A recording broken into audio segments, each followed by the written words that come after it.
My fourth birth was extremely traumatic. The first three were extremely normal, easy, routine deliveries, and you would think that that would just be a good sign to keep going with routine deliveries, but my fourth child, she decided to be a gymnast, and that morning she was head down and everything looked good, and by the time I got to the hospital with contractions later that day, she was breech.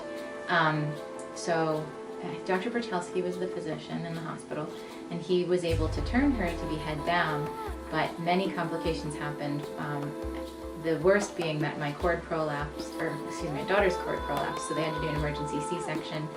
And a lot of things happened that happened so quickly that by the time from like the emergency situation to when she was out of me, it was, I think, maybe 15 minutes.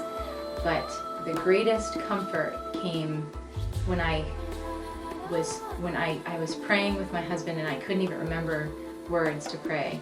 And I knew that with my daughter in the hands of Dr. Bertelsky and really any of the physicians at Tepeyac, that her soul was as important as her body to them.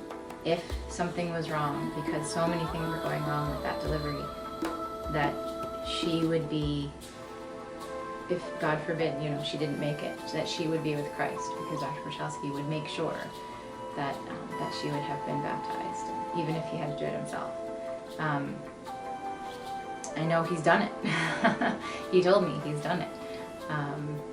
He's done baptisms, and I'm sure other doctors at Tepeyac have done the same. For a mother in distress, and who also, and I didn't turn out so well after I ended up losing a lot of blood and whatnot,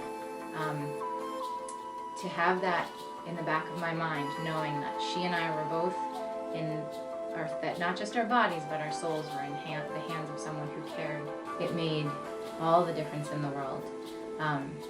It just provided that sense of peace that in that situation is almost impossible to consider, to imagine.